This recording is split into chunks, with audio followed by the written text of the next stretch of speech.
Kan banyak hadis menyatakan satu orang soleh ada di sebuah kampung itu menjadi jimatnya orang kampung.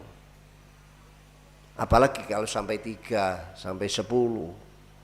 Bukan hanya satu kampung, satu desa bisa.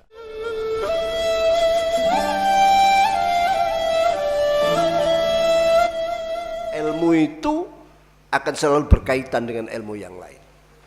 Apalagi al-hikam, tauhidnya tingkat tinggi, manteknya juga mantek tingkat tinggi. Ya. Ini yang ada di tasawufnya, kebersihan hati yang betul-betul. Kalau kita nerangkan zuhud, ya zuhud temenan. Ya, zuhudnya itu seperti yes, kira-kira hati ini enggak ta'alluq ya pada dunia.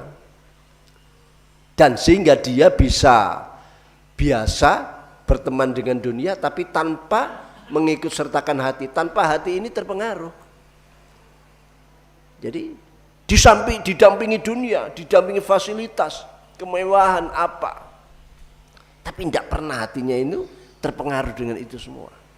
Hanya dia tahu ini apa ini. Bahkan kadang-kadang hilang, tidak diingat. Nah, itu yang disajikan oleh Imam Sekandari dengan ketinggian bahasa, balaghahnya, diksi-diksinya yang luar biasa. Ini perlu ada sebuah upaya memahami secara cermat. Rahimakumullah jami'an. Nah, ini mudah-mudahan sampean tanda. Ada stempel, sudah distempel. Jenengan semua ini sudah distempel sebagai calon-calon ya orang-orang yang dekat pada Allah gitulah.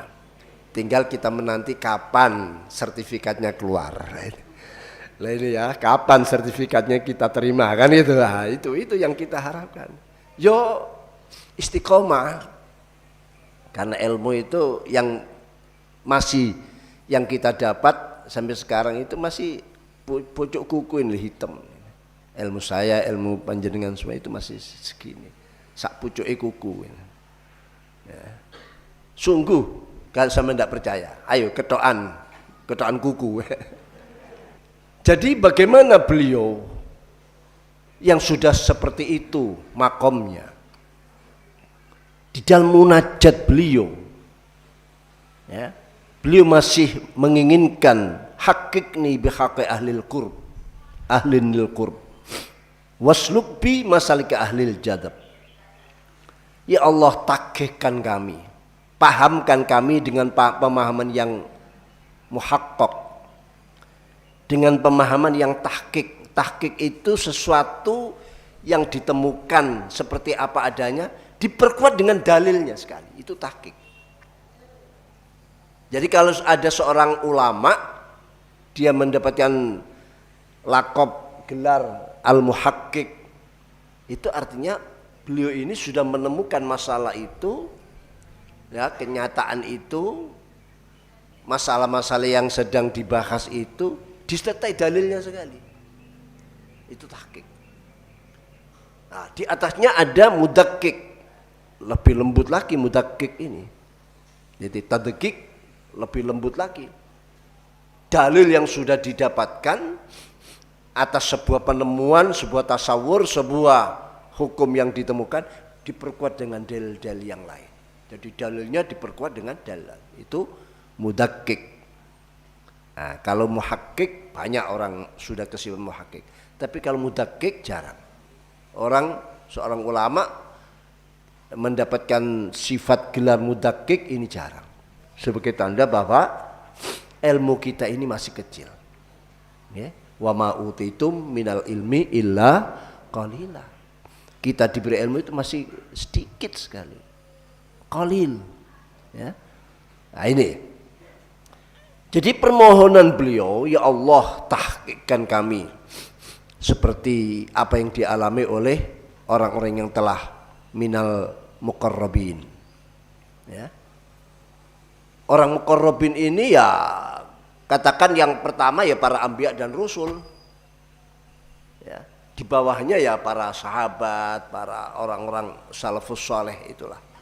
Ya. Walaupun di luar salafus saleh mungkin ada, tapi sifatnya bukan tobakohnya. Karena sudah tobakohnya sudah bukan tobakoh yang khairu ummati, ya. Jadi masing-masing. Walaupun sekarang mungkin ada orang yang sudah mencapai, tapi perorangan sifatnya, hanya 1-2 itu. Tidak bisa semuanya. Ya. Ya, ini. Jadi mereka orang yang ahlu tahqiq yang sering saya sampaikan bahwa contoh orang muqarrabin itu amalan yang menurut kita ini sunat atau mungkin mubah itu bisa jadi wajib bagi orang muqarrabin. Apalagi munajatnya Imam Iskandari, beliau memohon, ya Allah haqiqni bihaqqi ahlil lil qurbi, berikan kami anugerah mentahqiqkan suluk kami, maqam kami, sebagaimana engkau telah menganugerahkan tahqiq suluk itu pada ahlun lil qurbi, orang-orang yang minal muqarrabin. Sehingga ada semacam kaidah, yaitu min sayyiatil muqarrabin min hasanatil abrar wa sayyiatil muqarrabin, min hasanatil abrar wa sayyiatil. Menurut abror itu masih di atas kita. Ini sudah hasanat, sesuatu yang baik, pahalanya banyak. Tapi menurut abror, menurut muqarrabin, ini jurus sayyiat. Sayyiat. Lah kita harus, kalau ingin sampai ke sana tentu perlu latihan-latihan yang terus dilatihan, lalu dicoba, latihan, butuh waktu yang berpuluh-puluh tahun, mungkin ratusan tahun itu untuk bisa mencapai seperti itu. Ya, muqarrabin ini. Siapa mereka muqarrabin? Alladzina yusyahidunal umur ala ma hiya alaih. Mereka itu orang yang melihat, menyaksikan sesuatu, tidak ada keraguan lagi, tidak ada yang menghalang, yaitu ya. Karena namanya hakikat itu ya apa adanya. Jadi mereka sudah tidak pakai telinga, tidak pakai mata, tidak pakai hidung, tidak pakai mulut, tidak pakai tangan meraba. Itu alat para muqarrabin untuk mentahqiqkan sesuatu apa adanya itu tadi. Dan semua itu dipakai alat untuk tawassul kepada, untuk nyampe kepada Allah Subhanahu wa taala. Jadi di dalam itu kan terjemah dari munajatnya Imam Iskandari, ai a'tini maqamati ahlil qurb minka alladzina tahaqqaqu fi maqamil fana fabatala fi haqqim ru'yatul asbab wa zala an kullu hijab falam yarau ghairaka waqtafu bitadbirik an tadbiri anfusihim wa bi ilmika an syaqwa li ghairik. Artinya doanya, atur-aturane Imam Iskandari dumateng Allah, matur donga nyenyuwun, ya Allah panjenengan paringi kula makom-makome orang-orang yang ahli taqarrub minal muqarrabin dumateng panjenengan, nggih. Lan panjenengan paringi tahakkuk, nggih, sejatinya makom ahlul qurbi niki wau fi maqamil fana. Tahakkuku, beliau-beliau ini orang yang sudah mengalami makom fana dan tahakkuk di dalam makom fana itu. Praktek juga. Sampai melihat dirinya dianggap tidak ada dirinya, yang ada hanya Allah. Dan itu sudah dipraktekkan, diamalkan bagi mereka-mereka yang ahlul fana itu tadi. Maka Imam Al-Hallaj menyatakan ma fil jubah ilallah. Di dalam jubah ini Allah, padahal dirinya yang pakai jubah. Karena beliau sudah pada makom fana itu tadi. Bagi kita, wah ini melanggar syariat ini. Ya. Makanya kita harus terus menggali dan menggali. Sahabat Abu Hurairah radhiyallahu anhu kan pernah dawuh, ta'allamtu min Rasulillah sallallahu alaihi wasallam jirobaini minal ilm. Fa akhaduma fa basastuhu linnas wa amal akhar lau basastuhu laquti ahdal khulqum. Aku menerima ilmu dari Rasulullah SAW, kata sahabat Abu Hurairah, yang kita tahu ilmu yang sejak beliau ngaji Rasulullah tidak pernah ada yang lepas, hafal semua. Ya, antara lain barokah Rasulullah. Waktu itu sahabat Abu Hurairah katakanlah, lapor ya Rasulullah, saya ini kok kelupaan saya ini. Mohon didoakan ya Rasulullah, saya ini biasa bisa ilmu-ilmu terikat apa. Lalu serban, Rasulullah doa dia serban, ditutupkan ke kepalanya sahabat. Setelah itu tidak pernah lupa. 10 tahun yang lalu pernah ngomong apa, disetel persis seperti itu. Tidak tambah. Itu sahabat Abu Hurairah. Nah, beliau menyatakan ta'alam tu min Rasulullah jirobaini minal ilm. Aku ngaji pada Rasulullah, saya dapatkan 2 peti model dari ilmu. 2 model ilmu ya, yang digambarkan seperti peti Sahara itu ya. Yang 1 peti konsumsi untuk umat, untuk santri-santri saya ajarkan. Yang 1 untuk saya sendiri. Kenapa? Kalau ini saya ajarkan, orang menganggap saya murtad, menganggap saya syirik, menganggap ini lakuti adal hukum, leherku bisa dipotong nanti. Kenapa? Ya itu ilmu-ilmu yang itu tadi ya, yang kita belum pernah mencicipinya, masih dengar itu saja, kadang-kadang ingat, kadang enggak. Yang jelas lebih banyak lupanya daripada ingatnya. Jadi sahabat Ibnu Umar juga begitu, mengalami ilmu yang 2 macam itu. Banyak sahabat-sahabat yang seperti itu. Masih muda-muda tapi sudah beliau ahli spiritual. Ya. Seperti sahabat Hudzaifah bin Yaman, masih muda, pemuda. Tapi dawuhnya tanpa batas. Dawuhnya tidak ada sekat. Itu sahabat Hudzaifah bin Yaman. Jadi seperti itu permohonan beliau, 1 tahakkuk ya, dengan ilmu-ilmu yang dimiliki ahli taqarrub muqarrabin itu. Yang kedua, wasluk bi masalih ke ahlal jannah, praktekkan kami, jalankan kami pada jalan-jalannya ahlul jannah. Nah ini harus diketahui.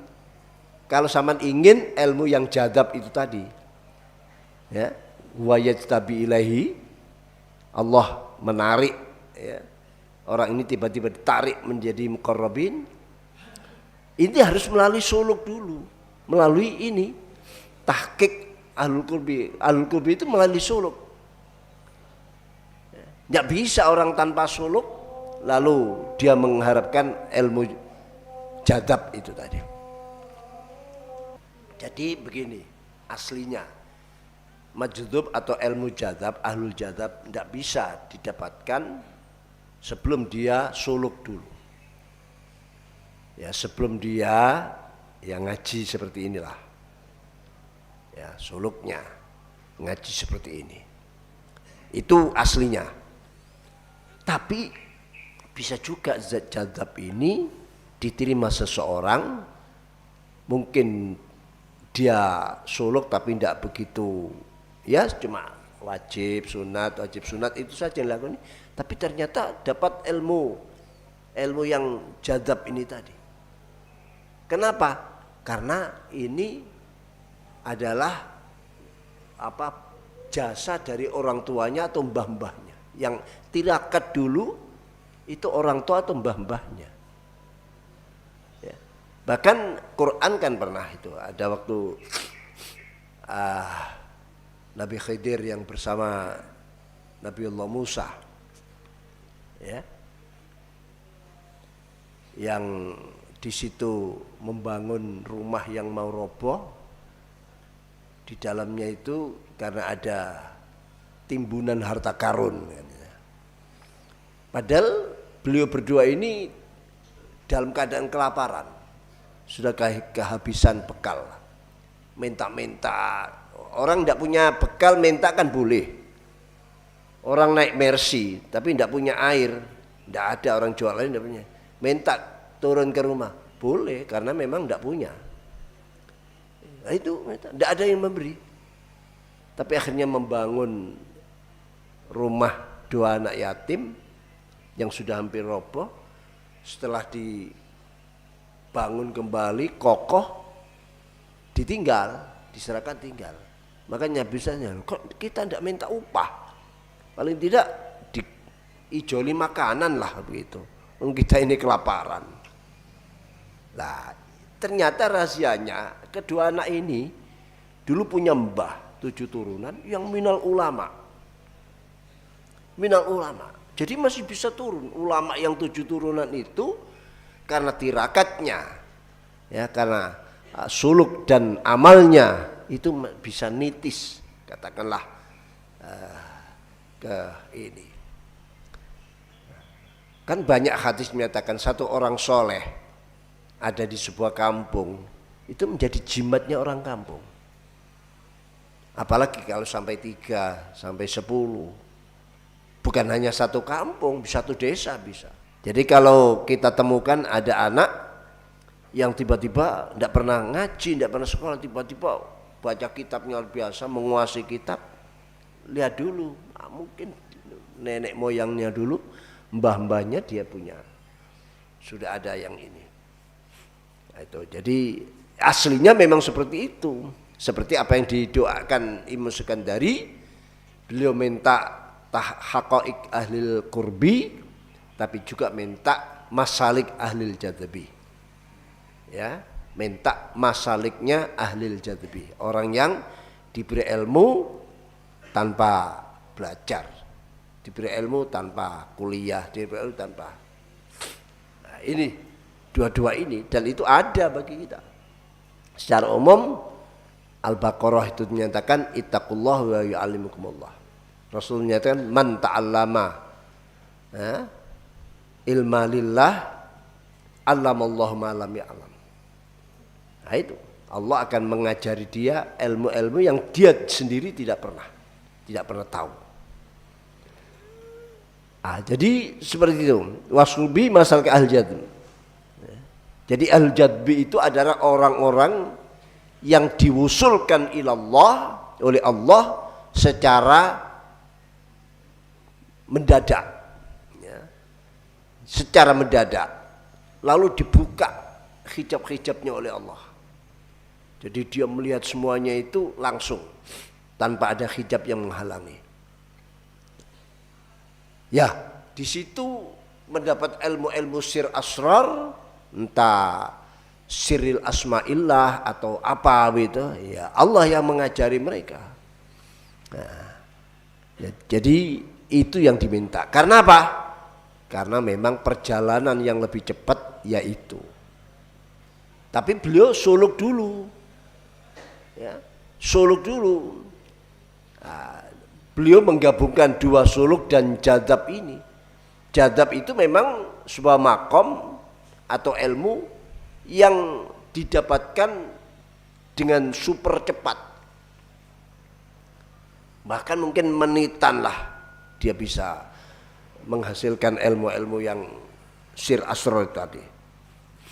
Ya, tadi kan disebutkan udzubuni ilaika hatta zula aliyya sulqut tariq, ya, wa asila ilaika fi aqrabi muddah wa ajida laddatan wa halawa wa fil a'mal kama wa hal al jadab alladzi akhrajtahum an hukmi anfusim.